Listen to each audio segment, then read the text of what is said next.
Several videos have resurfaced, and this video with Annette talking to Jarvis. This very well could be the birthday where the incident happened, where they had a family member, a child, visiting for the first time, and old Jarvis touched her inappropriately. And in the next clip, check out ZIYAH just trying to live a normal life.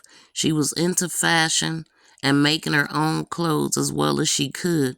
She was tired of wearing the same thing, she said. But listen at what's being said in the background of everything. So what you do? You just come back, fly in and fly out? I missed her birthday. I was trying to get there, but I thought you were supposed to be part of the family. You never stopped it.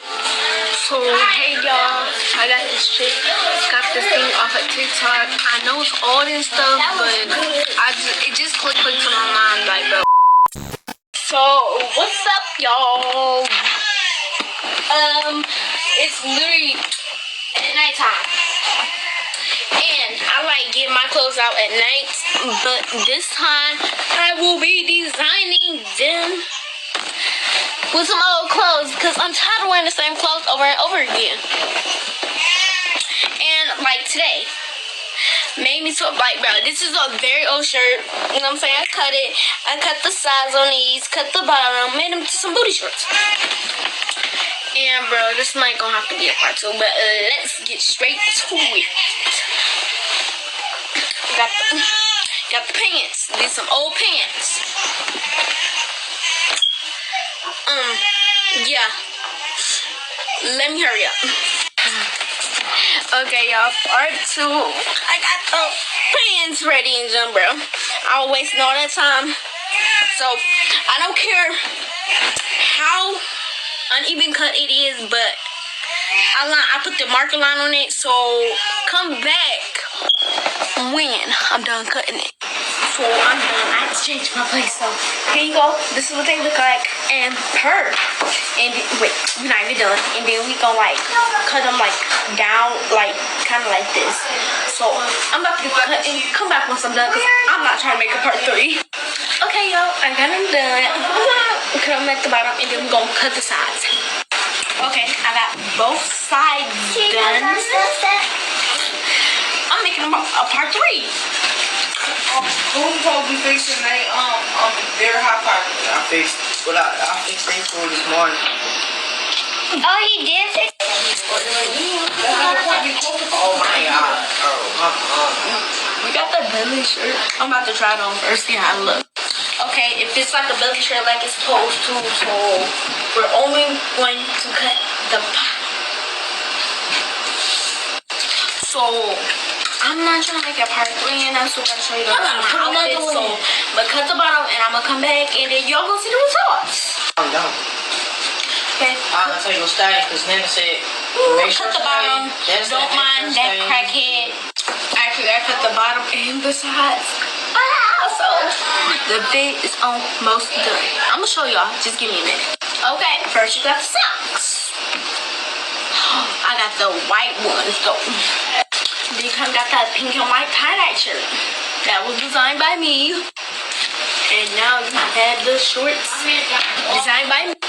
Now you got the white pink. Justice for ZIYAH.